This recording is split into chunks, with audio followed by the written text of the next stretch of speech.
کہ جب کوئی شخص ایمان لاتا ہے، دائرہ اسلام میں داخل ہوتا ہے، اس کا جہاد فی سبیل اللہ شروع ہو جاتا ہے۔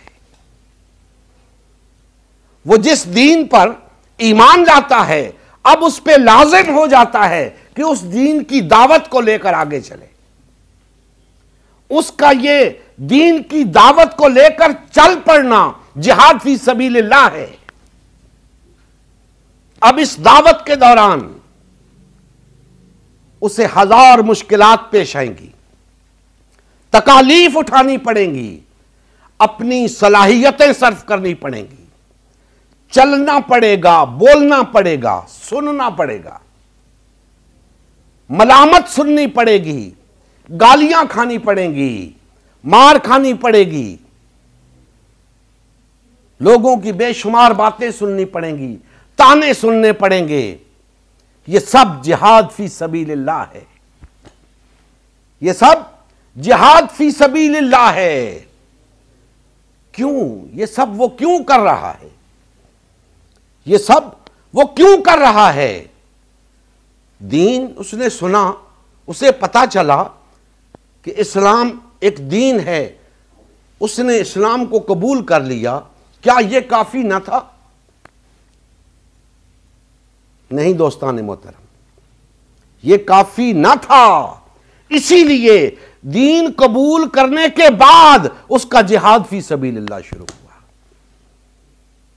اصل کام تو اب شروع ہوا ہے۔ محض قبول کر لینا کافی نہ تھا، محض زبان سے کہہ دینا کہ میں مسلمان ہو گیا، یا محض زبان سے کلمہ پڑھ لینا کہ لا الہ الا اللہ محمد الرسول اللہ، یہ کافی نہیں ہے۔ کیوں؟ اس کے تقاضے تو اس کو پڑھنے کے بعد شروع ہوتے ہیں، اور اس کے تقاضے جو ہیں ان تمام کو اگر ایک جملے میں بیان کیا جائے تو وہ جہاد فی سبیل اللہ ہے۔ آپ نے اس کے بعد اس دین کی دعوت کو جب لوگوں کے سامنے رکھنا ہے تو جو مشکلات آپ کو پیش آئیں گی، جو تکالیف آپ کو اٹھانی پڑیں گی، جو سفر آپ کو کرنا پڑے گا، جو خرچ آپ کو کرنا پڑے گا، جو صلاحیتیں استعمال کرنی پڑیں گی، یہ سب جہاد فی سبیل اللہ ہوگا۔ سوال پیدا ہوتا ہے کہ کیوں یہ جہاد فی سبیل اللہ کیوں؟ تو پتہ یہ چلتا ہے کہ ابھی آگے جانا ہے، آگے کچھ اور کام ہے جو کرنا ہے، اسی کو اتباع رسول کہتے ہیں، اسی کام کو اتباع رسول کہتے ہیں کہ مرتے دم تک کچھ کرنا ہے، وہی اتباع رسول ہے۔ یہ جہاد فی سبیل اللہ، یہ اتباع رسول ہے۔ آگے بڑھتے جائیں گے، جہاد فی سبیل اللہ کرتے جائیں گے، 1 سے 2 ہوں گے، 2 سے 4، 4 سے 8، قافلہ بڑھتا جائے گا، دین کے تقاضے بڑھتے جائیں گے، ایک منظم جماعت وجود میں آئے گی۔ یہ اتباع رسول سے ہمیں معلوم ہو رہا ہے کہ جہاد فی سبیل اللہ کرتے کرتے، دین کی اس دعوت کو آگے پھیلاتے پھیلاتے، 1 سے 2 ہوئے، 2 سے 4 ہوئے، بڑھتے گئے، ایک مضبوط منظم جماعت وجود میں آئی۔ اور جماعت وجود میں کیوں آئی؟ سب اپنی اپنی جگہ ایمان لا کر بیٹھ جاتے، اسلام قبول کر کے بیٹھ جاتے، یہ منظم اور مستحکم اور مضبوط جماعت کس لیے؟ پتا چلا ابھی آگے کرنے کا کچھ اور کام بھی ہے۔ اسلام لانے کے بعد، ایمان لانے کے بعد ابھی اور کچھ کام ہے۔ جماعت بن گئی، کس لیے جماعت بن گئی؟ جہاد فی سبیل اللہ کیوں کیا جا رہا ہے؟ تو دوستان محترم، قرآن ہمیں بتاتا ہے جہاد فی سبیل اللہ اقامت دین کے لیے ہے۔ یہ ساری جد و جہد اقامت دین کے لیے ہو رہی ہے، اور اس جد و جہد کو اتباع رسول کہتے ہیں۔ جب یہ جد و جہد پہلے یہ جد و جہد ہوئی وہ اتباع رسول ہی تھی،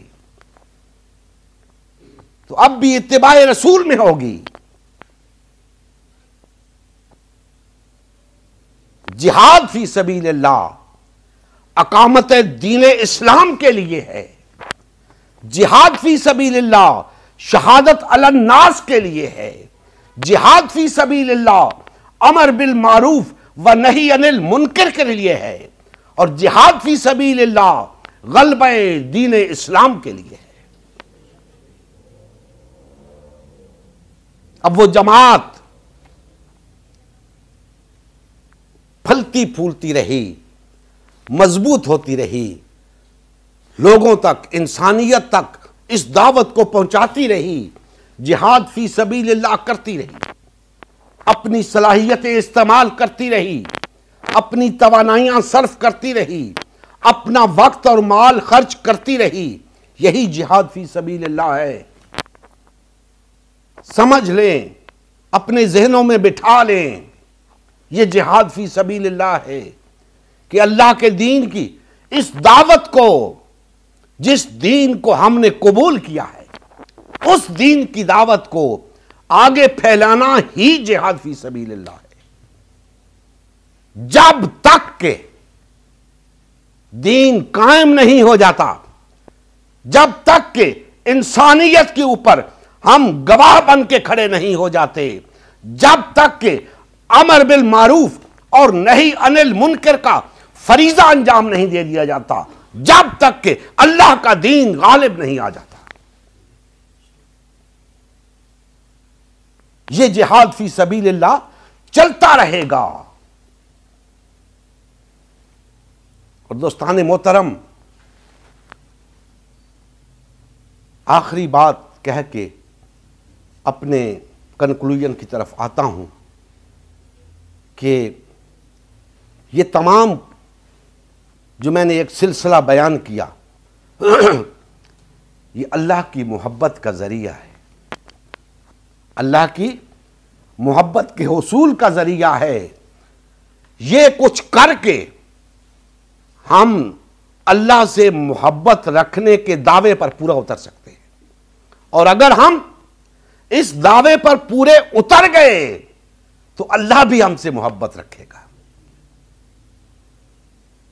اور یہ سب کچھ کرنے کے بعد آپ نے سن لیا کہ اللہ کا دین غالب آ جائے گا، تو اس سے کیا ہوگا؟ اس سے ہم دنیا کے اندر کامیاب ہو جائیں گے، دنیا کے اندر سربلند ہو جائیں گے، روئے زمین کے اوپر اللہ کی حاکمیت قائم ہو جائے گی۔ ہم یہ ثابت کرنے میں کامیاب ہو جائیں گے کہ ہم اللہ سے محبت رکھتے ہیں۔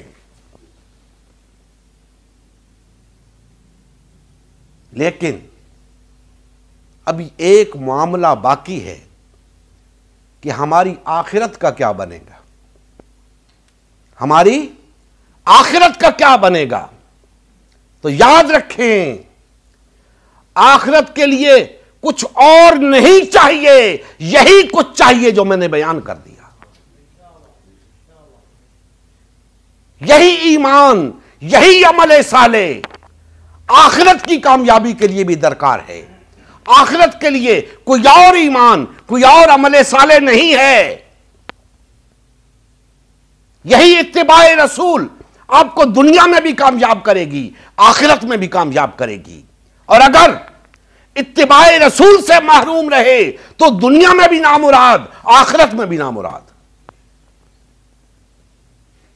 جو لوگ اللہ سے محبت کرنے کے دعوے پر پورے اتر جائیں، ان کی دنیا اور آخرت سنور جاتی ہے. انہیں آخرت میں کوئی خوف نہیں ہوگا، کوئی حزن نہیں ہوگا. دنیا میں ان کی کامیابی اس بات کی تصدیق ہوگی کہ یہی وہ لوگ ہیں جن کے لیے اللہ نے جنت تیار کی ہے. اور دنیا میں محکومی اور غلامی کی زندگی بسر کرنے والے یاد رکھیں آخرت میں ان کا کچھ حصہ نہیں. اگر دنیا میں تم غلامی اور محکومی کی زندگی بسر کرنے پہ راضی ہو تو آخرت میں تمہارا کوئی حصہ نہیں. صبح و شام نمازیں پڑھو، سارا مہینہ روزے رکھو، ہر روز حج کرو، کچھ نہیں ہوگا جب تک جہاد فی سبیل اللہ نہیں کرو گے. اور جہاد فی سبیل اللہ میں نے بتا دیا اس جد و جہد کو کہتے ہیں جو دعوت حق سے شروع ہوتی ہے، غلبہ حق پہ ختم ہوتی ہے. اسی جد و جہد پر دنیاوی اور اخروی فلاح کا مدار ہے. اسی جد و جہد پر اتباع رسول کا مدار ہے. اسی جد و جہد پر اللہ کی محبت کا مدار ہے. نبی کریم صلی اللہ علیہ وآلہ وسلم کی زندگی کا مقصد غلبہ دین اسلام تھا. اس مقصد کے حصول کے لیے امت مسلمہ کی تشکیل ہوئی. امت مسلمہ نے نبی کریم صلی اللہ علیہ وآلہ وسلم کی سیادت و قیادت میں اسلام کو غالب و نافذ کیا. جب تک امت مسلمہ میں وحدت رہی اسلام کا غلبہ برقرار رہا. جیسے ہی امت مسلمہ میں تفرقہ رونما ہونا شروع ہوا، یعنی پارٹی بازی شروع ہوئی، اسلام کا غلبہ جاتا رہا. آج غلبہ دین اسلام کی بحالی کی واحد صورت امت مسلمہ کی تشکیل نو ہے. الحمدللہ ہم نے غلبہ دین اسلام کی بحالی کے لیے اللہ اور اس کے رسول صلی اللہ علیہ وآلہ وسلم کی جماعت امت مسلمہ کو بحال اور فعال کرنے کا بیڑا اٹھایا ہے.